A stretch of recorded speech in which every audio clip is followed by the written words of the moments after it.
Sir, control room में एक आदमी का फोन आया, उसी ने इन्फॉर्म किया।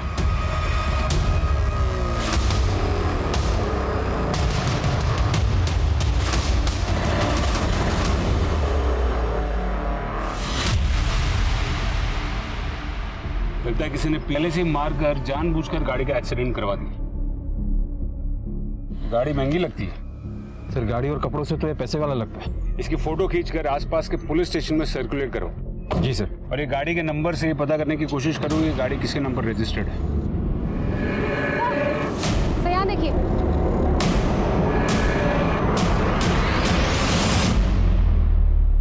इतनी सारी लेडीज पर्स। मेरे पति ने किसी का क्या बिगाड़ा था? कोई क्यों मारेगा उन्हें? शिवानी जी, आपने अपने पति की 4 दिन पहले मिसिंग कंप्लेंट दर्ज की थी। जी, वो ऑफिस का कह के गए थे लेकिन वापस घर आए ही नहीं। मैंने अगले दिन ही वाशी पुलिस स्टेशन में कंप्लेंट लिखवाई। आपके पति का किसी के साथ कोई झगड़ा? मुझे ये सब नहीं पता। ये 24 लेडीज पर्स दीपक की गाड़ी की डिक्की से मिली। क्या ये आपके?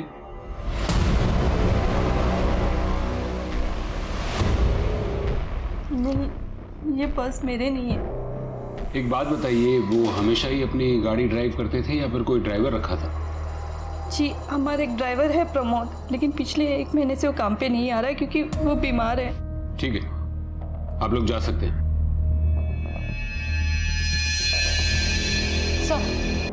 सर, खारघर पुलिस स्टेशन से ये फैक्स आया।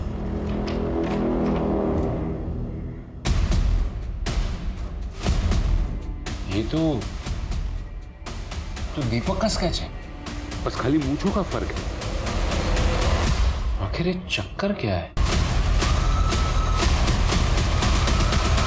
कोई ना कोई राज हर किसी की जिंदगी से जुड़ा होता है, लेकिन वो राज जो किसी की मौत से जुड़े होते हैं उन्हें सुलझा पाना आसान नहीं होता। एक पुलिस स्टेशन में पुलिस दीपक के कातिल की तलाश कर रही थी, तो वहीं दूसरे पुलिस स्टेशन की पुलिस दीपक को तलाश कर रही थी। और जो इल्जाम दीपक पर लगे थे उन पर यकीन कर पाना बहुत मुश्किल था। अभी तो सिर्फ शुरुआत थी, अभी तो ये पता ही नहीं था कि और कौन कौन से राज सामने आने बाकी हैं। क्या दीदी, अभी तक नाश्ता रेडी नहीं किया? कब से भूख लग रही है मुझे, जल्दी देना। अभी नाश्ता बनने में टाइम है, अभी यही खा ले। और ये क्या है? हाँ, कितनी बार बोला ये बाल छोटे करा ले, जाके कोई अच्छी सी हेयर कटिंग करा ले, वरना कोई लड़की शादी नहीं करेगी तुझसे। दीदी तुझे कुछ पता है नहीं, ओल्ड फैशन हो गई है आजकल ना, लड़कियों को ऐसे ये बड़े बाल ही पसंद है। मान लूंगी, जिस दिन अपनी नजर से देख लूंगी ना उस दिन मानूंगी। लेकिन हाँ दीदी, दिखा दूंगा। पहले तेरे पति का बिजनेस तो देख लूं, समझ लूं, उसके बाद इससे भी मिलवा दूंगा। अच्छा सुन, तेरे जीजा जी को ना सर पे ताता तैयार करने की आदत है। तुझे बिल्कुल भी उनसे डरने की या दबने की जरूरत नहीं है। और तू अगर इस फैमिली बिजनेस में आया है ना तो अपनी काबिलियत की वजह से। कोई एहसान वहसान नहीं किया तेरे जीजा जी ने तुझ पे, समझा? दीदी तू और तेरा पति ना दोनों बैंग ऑपोजिट है। तू कहती है कि एहसान मत मानना, और तेरा पति है कि हर वक्त जताता रहता है कि वो मुझ पे एहसान कर रहा है। देख ले दीदी, अगर ऐसे ही चला तो मैं चला जाऊंगा, मैं नहीं रहूंगा तेरे घर में।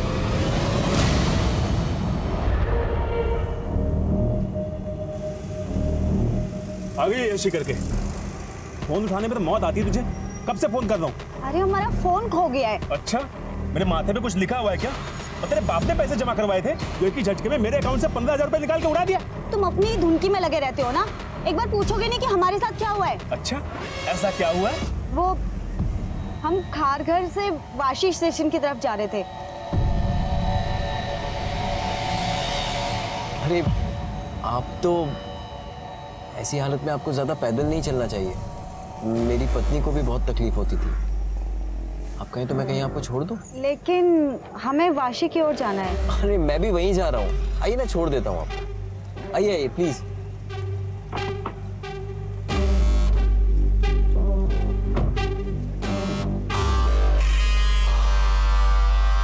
तुम्हारे जैसी खूबसूरत लड़की को इतनी तकलीफ नहीं उठानी चाहिए।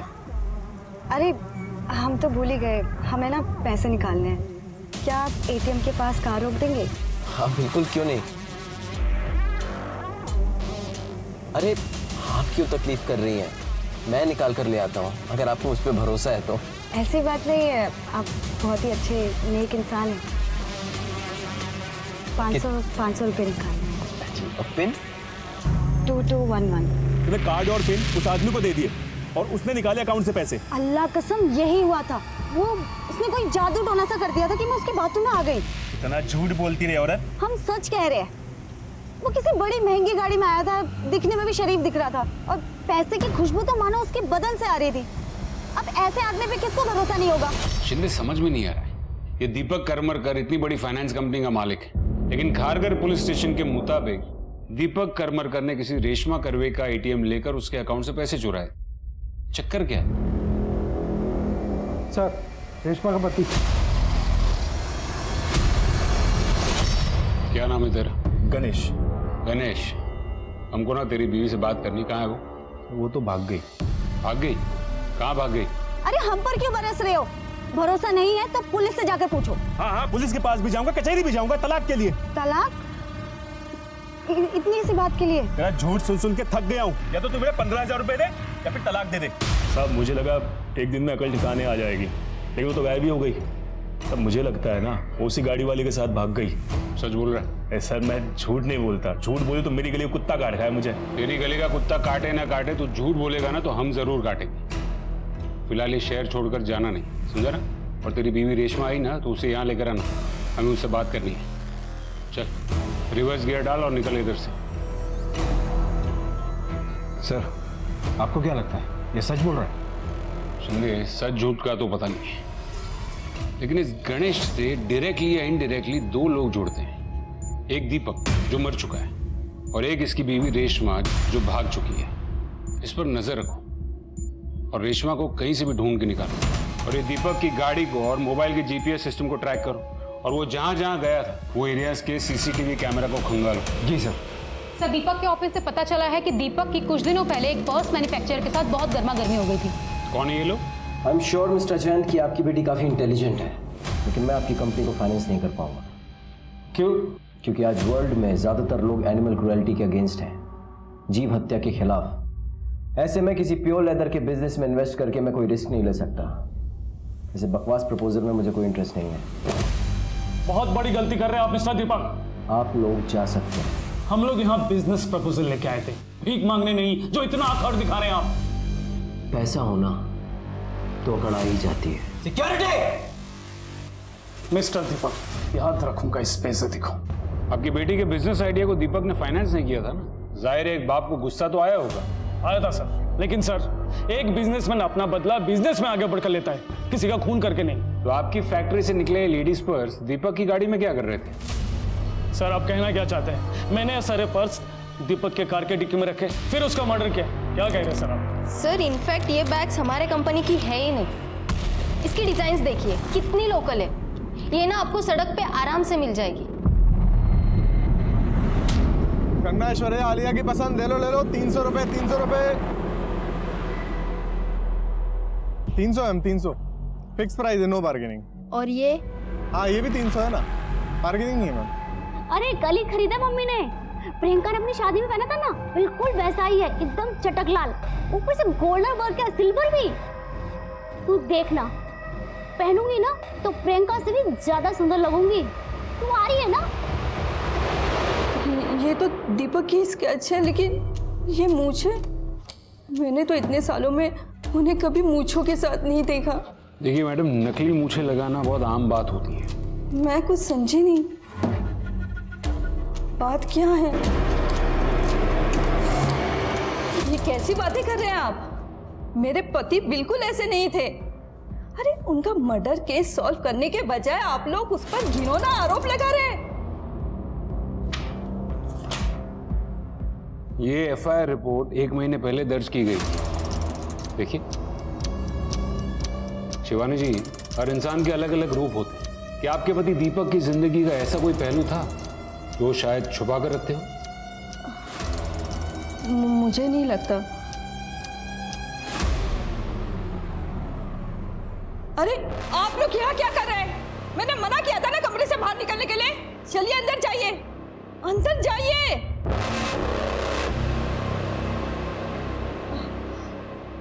प्लीज अंदर जाइए ना।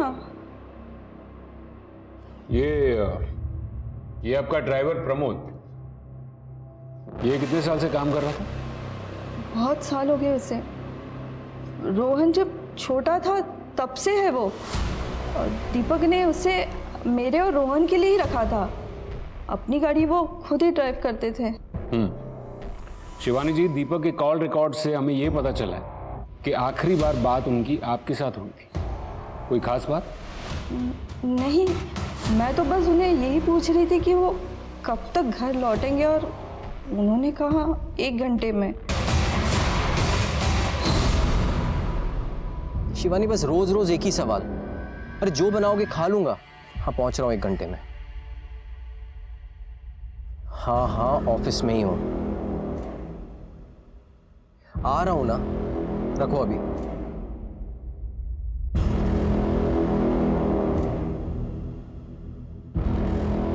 दीपक, क्यों आते हो यहां पर? मेरी साफ सुथरी बातें तुम्हें समझ नहीं आती? इस दुनिया में साफ सुथरी बात कोई होती ही नहीं।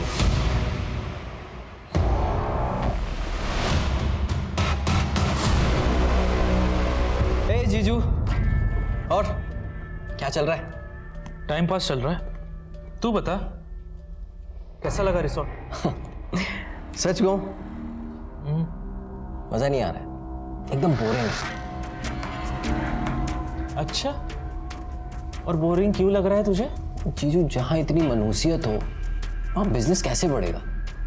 अभी देखो, ये क्या टांगा हुआ है आपने? ये देखो, ये क्या टांगा हुआ? क्या कर रहा है तू? 1 मिनट, ये अरे बताता हूँ क्या कर रहा हूँ, बताता हूँ क्या कर रहा हूँ। जीजू, आजकल वर्ल्ड में ब्रांडिंग सब कुछ है, जो दिखता है वो बिकता है।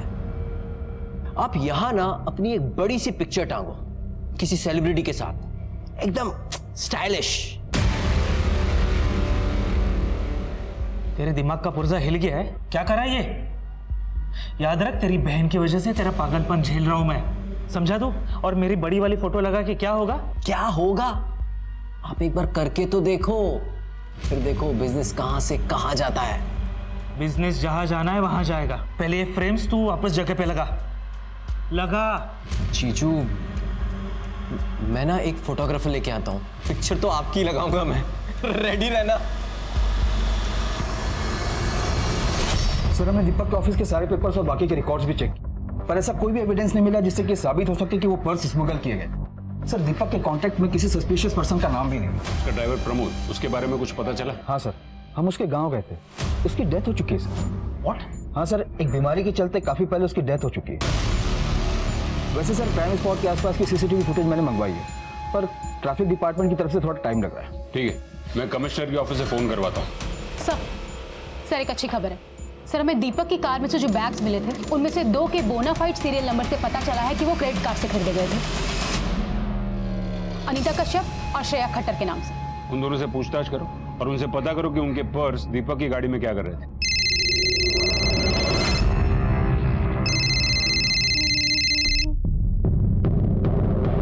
हेलो, अनीता कश्यप जी? मैं नवी मुंबई पुलिस थाने से बात कर रही हूँ।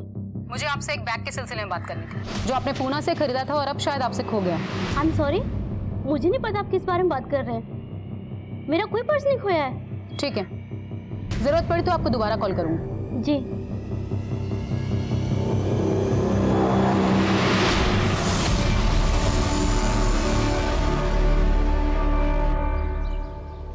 Hello sir.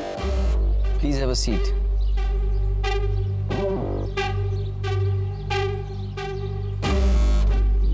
सीवी लाई हो? जी सर। मेरा एक फैमिली बिजनेस है, मैं अपने बिजनेस को रिवाइव करके रीलॉन्च करना चाहता हूँ। आई होप तुम बड़े अकाउंट्स हैंडल कर पाओगे। जी बिल्कुल सर। गुड। अनीता, आज मैं तुमसे बिजनेस के रिगार्डिंग मिलने नहीं आया हूँ। एक्चुअली मैं कुछ कन्फेस करना चाहता हूँ। मैंने जब से तुम्हें देखा है बस तुम्हारे बारे में ही सोच रहा हूँ। मैं तुम्हें और अच्छे से समझना चाहता हूँ, जानना चाहता हूँ, एक अच्छे दोस्त की तरह। हम कुछ भी गलत नहीं कर रहे अनीता, कुदरत ने मर्द और औरत को बनाया ही ऐसे, जानवर की तरह। क्या कर रहे हो? छोड़ो, मैं हाथ धो रहा हूं, छोड़ो मुझे।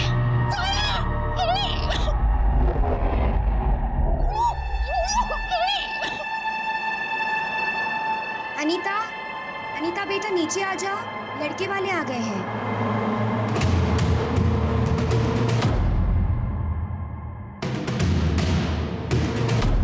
सर भाई अनीता कश्यप से बात हुई है, उसका कहना है कि उसका कोई पर्स चोरी नहीं हुआ। हाँ लेकिन खरीदा तो उसी के कार्ड से गया था ना। जी सर, मुझे लगता है कि वो जरूर कुछ छुपा रही है। ठीक है, उसकी सारी डिटेल्स निकालो। और वो दूसरी लड़की श्रेया खट्टर, उसका क्या हुआ?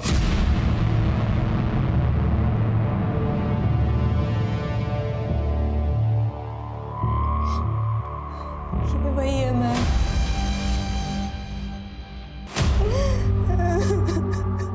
दीपक, पर सर उसने तो मुझे अपना नाम केशु बताया था।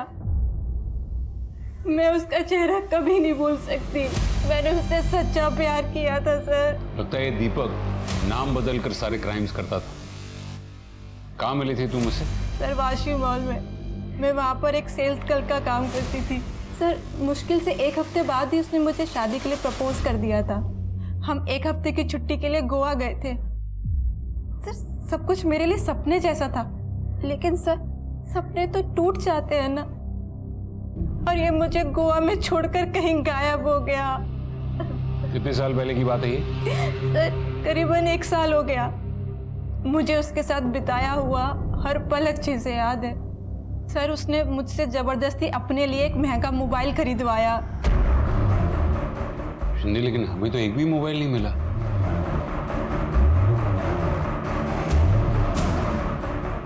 अरे क्या कर दिया आप? अरे वहाँ पे कुछ नहीं है मैडम, आप क्या ढूंढ रही है मुझे बताइए ना। देखिए वहाँ मत जाइए, वहाँ कुछ नहीं है। मैम रुकिए, आप अंदर नहीं जा सकती। मैम ये क्या कर रही है मैम? आप मुझे बताइए ना, आप क्या ढूंढ रही है? मैडम ये आप क्या कर रही है? रुक जाइए, मुझे बताइए तो आप क्या ढूंढ रही है मैडम? सर पूरा ऑफिस तो आपने छान मारा, अब बॉस के कैबिन में सर आप लोग क्या कर रहे हैं? चुपचाप खड़े रहिए आप, अच्छे से चेक करना वहां पर। क्या ढूंढ रही है मैडम? अरे रुक जाइए ना मैम। हाँ सर, ये सब फोन उसी के हैं। और हाँ सर, ये फोन मैंने खरीदा था केशु के लिए, अपने केशु के लिए। बकवास करिए सर, सरासर बकवास करिए। ये कह रही है कि मेरे पति ने इसे 1 हफ्ते तक गोवा में यूज किया। अरे उनका मर्डर हुआ और तुम उनके नाम पर कीचड़ उछाल रही हो। झूठ बोल रही है सर, झूठ बोल रही है। और आप इतना दावे के साथ कैसे कह सकते हैं कि ये झूठ बोल रही है? क्योंकि सर मेरे पति किसी भी औरत के साथ कुछ कर ही नहीं सकते थे। वो गए थे। जब किसी की मौत होती है तो चाहे ना चाहे हमारी संवेदना उसके साथ जुड़ जाती है। लेकिन मौत के बाद दीपक का जो चेहरा पुलिस के सामने आ रहा था, उससे उलट दीपक के चरित्र पर सवाल उठ रहे थे। क्या सच में दीपक वैसा ही था जैसा पुलिस की जांच में नजर आ रहा था, या इस सब के पीछे कोई गहरी साजिश थी? जीजू कैसे उजड़े हुए चमन भर्ती कर रखे हैं आपने? ऐसे तो आपकी बगिया में कभी बाहर ही नहीं आएगी। जीजू रिजॉर्ट ना हैपनिंग टाइम स्पेंड करने के लिए, हैपनिंग टाइम, ऐसे कब्र में लटके लोगों को देखने के लिए नहीं। वो जीजू डोंट वरी, मैं हूं ना। मैं ना इस रिजॉर्ट की काया पलट कर दूंगा। केशु तुझे याद है कि तू भूल गया कि यहाँ पे तेरी बहन पार्टनर है, तू नहीं। मुझे इससे कुछ फर्क नहीं पड़ता जीजू, मैं एक आर्टिस्ट हूँ और मुझे ना सिर्फ परफेक्शन पसंद है, और मैं इस जगह को परफेक्ट बना के रहूंगा।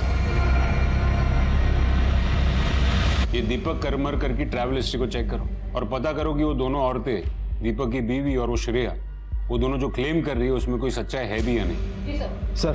सर दीपक ने अम्मी को भेजने के लिए मेल लिखी थी, लेकिन भेजी नहीं थी। ये दीपक के मेल बॉक्स के ड्राफ्ट से मिली है सर। ये अमी मतलब वही है ना जो पर्स के बिजनेस के फाइनेंस के सिलसिले में दीपक से मिली थी? जी सर।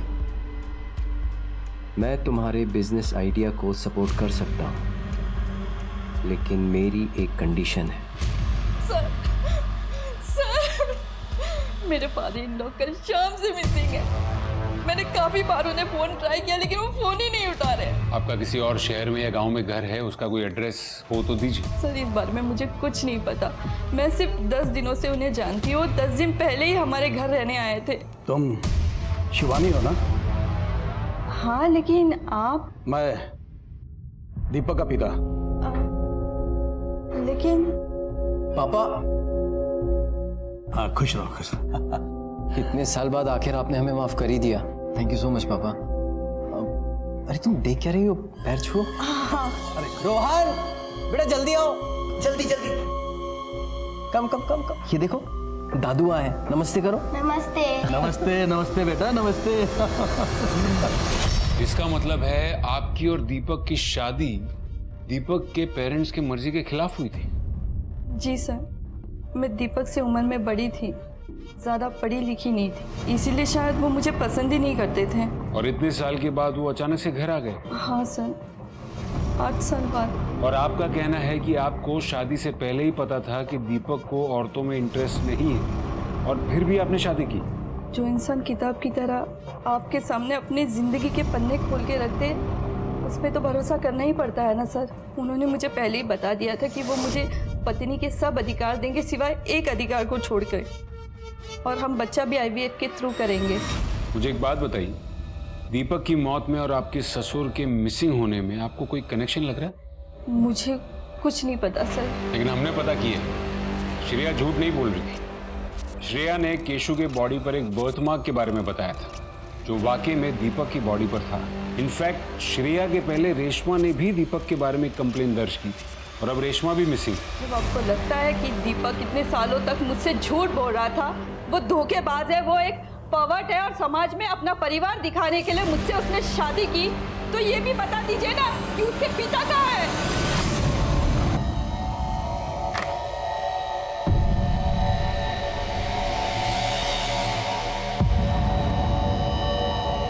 ये चोट कैसे लगी? किसने किया ये सब? अपने पति से पूछ।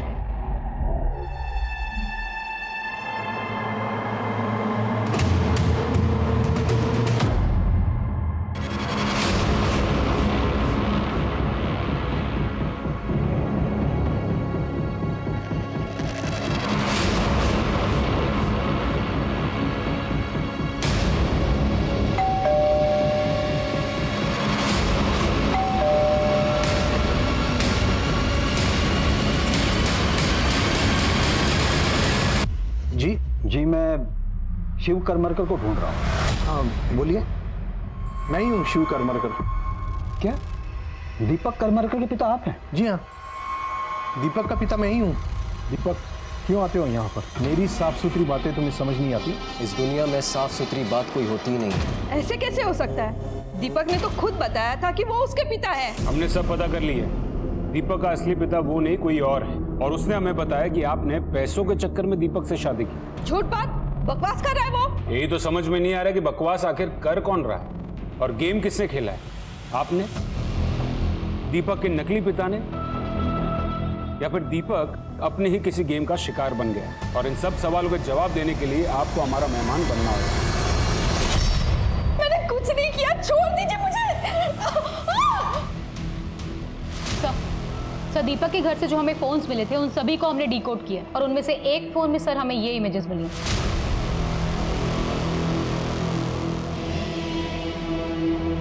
अवनी, इन सारे इमेजेस के सोर्सेज निकालने होंगे।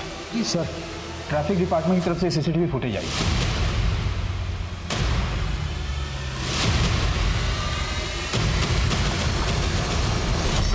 अरे लेकिन अंदर आने की क्या जरूरत है? बात करो ना बाहर से। उतरो, गाड़ी से उतरो। देखो, क्या चाहिए तुम्हें? गाड़ी चला। देखो, अगर तुम्हें पैसे चाहिए, मैं जितना बोलोगे उतना दूंगा। चाकू उठाओ।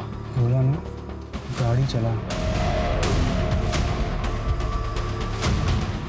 सर, ट्रैफिक डिपार्टमेंट ने एश्योर किया है कि वो इंटरनल इन्वेस्टिगेशन करके हमें इन्फॉर्म करेंगे कि दोनों आदमी उनके हैं या नहीं, पर अभी तक कुछ पता नहीं चला है। एक काम करो, अपने सारे खबरियों को अलर्ट करो। हो सकता है कि नकली ट्रैफिक पुलिस वाले भाड़े के कॉस्ट्यूम लिए। आसपास के एरिया के सारे कॉस्ट्यूम वालों से भी पूछताछ करो। जी सर। हेलो, क्या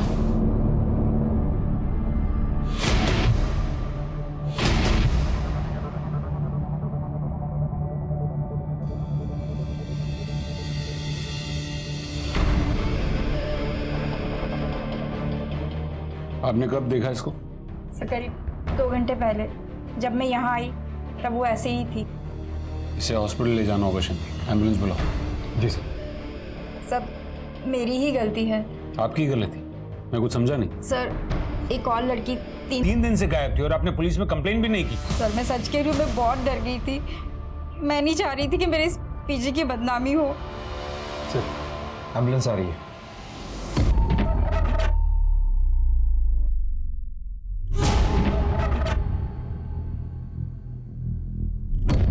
सर मेरी फैमिली को इसके बारे में कुछ भी पता नहीं चलना चाहिए सर। अगर उन्हें पता चल जाएगा तो वो मेरी पढ़ाई लिखाई सब बंद करवा देंगे। तुमने उस बंदे की शक्ल देखी थी? नहीं सर। आज की सबसे बड़ी खबर, एक बहुत बड़ी फाइनेंस कंपनी के मालिक दीपक करमरकर की कुछ दिन पहले हत्या कर दी गई थी, लेकिन असल जिंदगी में वो विक्टिम नहीं, एक क्रिमिनल थे। इसी के साथ आपको बता देते हैं कि एक और बड़ी खबर आई है नवी मुंबई से 2 लड़कियों के रेप होने की। आखिर मुंबई जैसे शहर में डबल रेप, कहाँ गया प्रशासन जिन्होंने ये दावा किया था कि लड़कियां मुंबई में सुरक्षित हैं? आइए जानते हैं कि अपोजिशन पार्टी का इस सर एक और लड़की की रिपोर्ट आई है जिसे मार्केट एरिया में टारगेट किया गया। मॉडस ऑपरेंडी यहाँ की क्राइम से मिलती जुलती है। पहले लड़की को प्यार में फंसाया, फिर होटल में ले जाकर ब्रूटली रेप किया। लड़की का कहना है कि लड़का क्लीन शेवन था और उसने कैप पहन रखा था। लेकिन सर इस बार ये कांड नवी मुंबई में नहीं, बैंगलोर में हुआ है। बैंगलोर में? हाँ सर, हो सकता है कोई कॉपी कैट हो। वहां की कोई सीसीटीवी फुटेज मिली? हाँ सर मिली है, पर क्लियर नहीं है।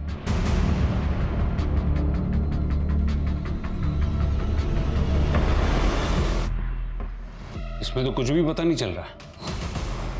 अवनी, नवी मुंबई के पीजी से जो लड़की गायब हुई थी रोहिणी, उसके बारे में कुछ पता चला? सर उसका मोबाइल पीजी में ही बंद हो गया था और उसके सोशल मीडिया प्रोफाइल में भी कुछ सस्पिशियस नहीं दिखाई दे रहा। एक बंदा पीजी में घुसता है, एक लड़की को रेप करता है, एक लड़की को उठाकर चला जाता है और किसी को कुछ पता नहीं चलता। पुलिस समझ नहीं पा रही थी कि अगर दीपक को मर्द पसंद थे तो उसने औरतों और लड़कियों के साथ बलात्कार क्यों किया। सवाल कई थे, लेकिन इनके जवाब अब वही लोग दे सकते थे जिन्होंने दीपक को फंसाया था। पुलिस ने अपनी छानबीन तेज कर दी थी। हर जगह उसकी नजरें थी, मार्केट, होटल्स, मॉल, खास तौर से नवी मुंबई इलाके में। और 1 महीने के बाद उन्हें आशा की एक किरण दिखाई दी। ये देखिए,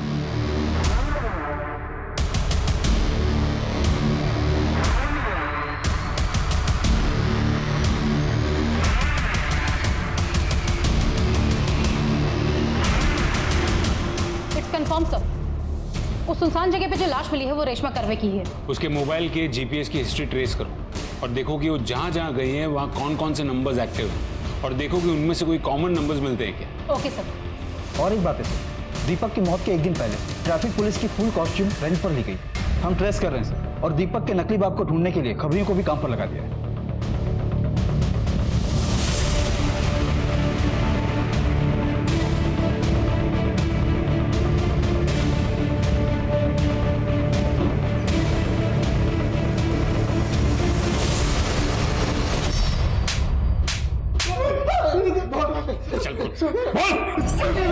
सर हमने कुछ नहीं किया सर, हमने नहीं मारा सर, दीपक को नहीं मारा सर। दीपक को कैसे जानते थे? सर वो हम लोग एक होमोसेक्सुअल हनी ट्रैपिंग रिंग से जुड़े हुए थे sir. Homosexual Honey trapping? Sir जो आदमी ऑनलाइन गे पॉर्न सर्फ करते थे वो लोग सर हैकर के थ्रू उन्हें ट्रैक करते थे सर, उन्हें फंसाते थे सर और फिर ब्लैकमेल करते थे। दीपक को भी उन लोगों ने ऐसे ही फंसाया था सर। दीपक को? हाँ सर। हाँ सर, दरअसल सर वो दीपक है सर, उसे मर्द पसंद थे, इसलिए उन्होंने जिम्मी को फिरोज का फंसाया सर। और सर फिर मुझे ऑर्डर दिया उसको ब्लैकमेल करने के लिए। तुम पैसा निकालते हो या मैं तुम्हारे बीवी बच्चों को बता दूं सब? देखो मैं पैसे दे दूंगा, थोड़ा टाइम लगेगा। तुझे जितना टाइम चाहिए उतना ले, लेकिन तब तक मैं तेरे इस घर में रहूंगा तेरा बाप बन के। सर फिर किसी ने दीपक का खून कर दिया सर, मैं बहुत डर गया सर, इसलिए मैं उस घर से भाग गया सर। तुम लोगों को ये ऑर्डर्स कौन देता था? वो ऑर्डर्स अलग अलग नंबर से आते थे सर, हमें तो ये भी नहीं पता सर कि वो एक आदमी या बहुत सारे। शिंदे, इनसे सबके नंबर्स लो। जी सर।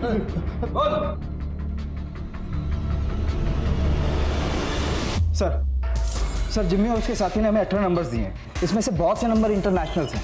जो कि VPNs के थ्रू कनेक्ट होते हैं। कुछ नंबर बंद है, लेकिन कुछ नंबर सर उस एरिया में भी एक्टिव थे जहां से हमें रेशमा की बॉडी मिली। शिंदे, ये 2 नंबर्स देखो, ये दोनों नंबर्स दीपक और रेशमा दोनों के केस को कनेक्ट कर रहे हो, ऐसा मुझे लग रहा है। हो सकता है कि इन्हीं 2 नंबर्स से दीपक को ब्लैकमेलिंग के कॉल्स आते होंगे, और यही 2 नंबर्स जहां से रेशमा की बॉडी मिली वहां पर एक्टिव है। सर एक बात समझ में नहीं आ रही है, ये ब्लैकमेलर्स आदमी को शिकार बनाकर उनसे लाखों रुपए ऐंठते थे, तो सर सिर्फ 15,000 रुपयों के लिए एक प्रेग्नेंट औरत को किडनैप करके क्यों मारेंगे? सर हो सकता है कि इस केस से और भी रेप और किडनैपिंग के मामले जुड़े हों और ये दीपक उसी ग्रुप का कोई हिस्सा हो। शिंदे, जितने नंबर्स बंद आ रहे उसके बारे में भी जितना पता कर सको वो कर। और वो अनीता जिसने क्रेडिट कार्ड चोरी होने की 1 महीने बाद कंप्लेन की, उससे तो घुमा फिरा कर पूछो। मुझे डाउट है कि वो कुछ ना कुछ जरूर छुपा रही है। और वो श्रेया जिसने अपने पहली कंप्लेन में ये कहा था कि दीपक ने नाम बदल कर उसे फंसाया था, इन दोनों से बराबर पूछताछ करो, जरूर कुछ ना कुछ मिलेगा।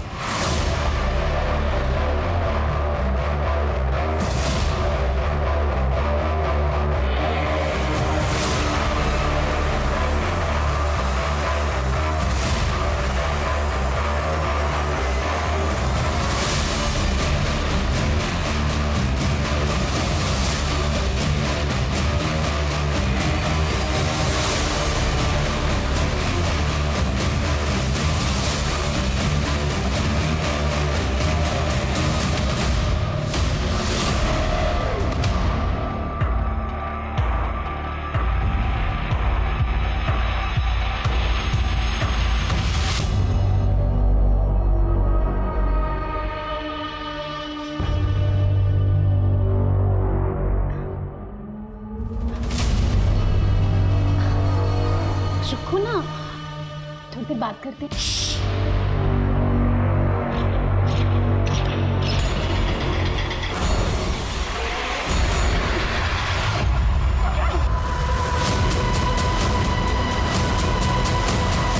सर, मैं अपनी बात से कभी नहीं मुकरी।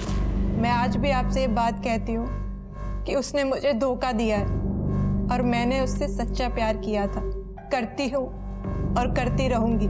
मैं उसके लिए कुछ भी कर सकती हूँ और इसी सच्चे प्यार के लिए जो उसने मुझसे कहा मैंने वो सब किया सर।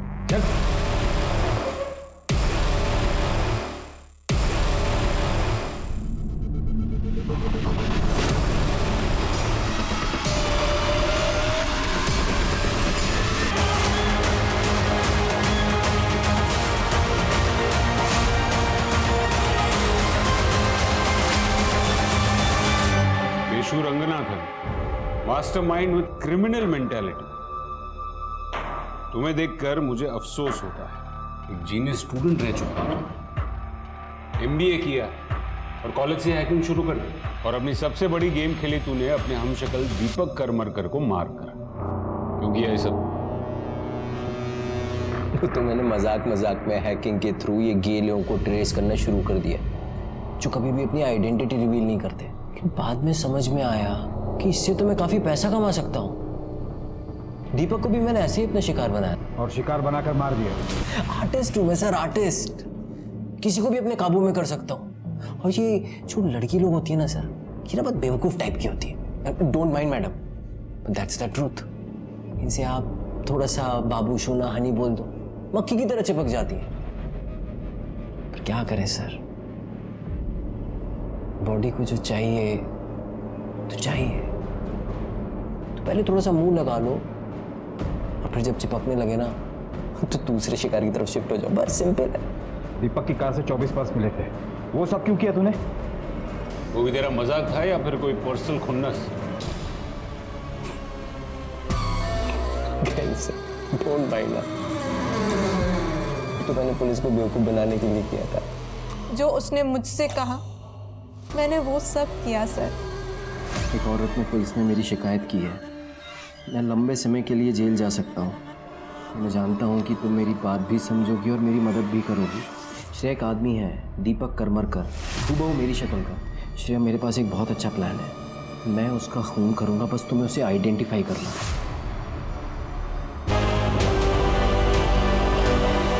सर, आप लोग ना मुझे कभी पकड़ नहीं पाते, और तो मुझे उस सर फिरी लड़की रेशमा ने फंसा दिया।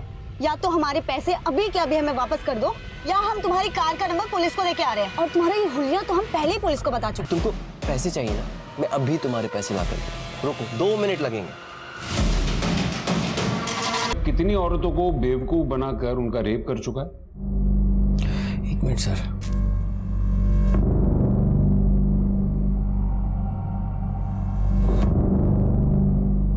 सर एग्जैक्टली नहीं बता पाऊंगा, ये कुछ 50-60 होंगी। मानना पड़ेगा, प्लान एकदम परफेक्ट था तेरा। तूने बड़ी आसानी से पुलिस के सामने यह साबित कर दिया कि सारे क्राइम्स दीपक करमरकर ने ही किए थे। लेकिन तू तो पुलिस रिकॉर्ड से काफी दूर था। वो बैंगलोर वाला कांड? सर आप कभी बैंगलोर गए? सर बहुत ही सुंदर जगह है। तो बस मार्केट में एक लड़की को देखा और उसके पीछे पीछे चला गया बस। रोहिणी का है?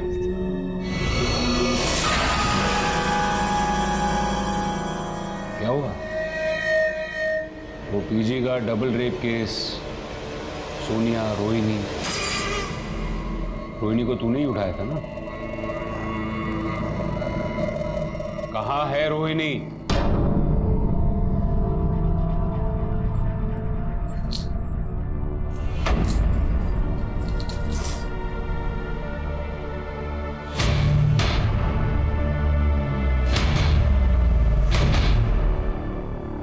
दीपक करमरकर केस में एक नया मोड़ आया है।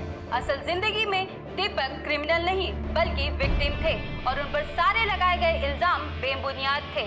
जितने भी क्राइम हुए थे वो दीपक ने नहीं बल्कि उसके हमशक्ल केशु ने किए थे। शिवानी जी, हमें माफ कर दीजिए। मैं जानता हूं कि हमारी वजह से आपके परिवार की काफी बदनामी हुई है, लेकिन कई बार झूठ की परतें खरोचते वक्त हम पुलिस वालों से भी गलती हो जाती है। We are very sorry.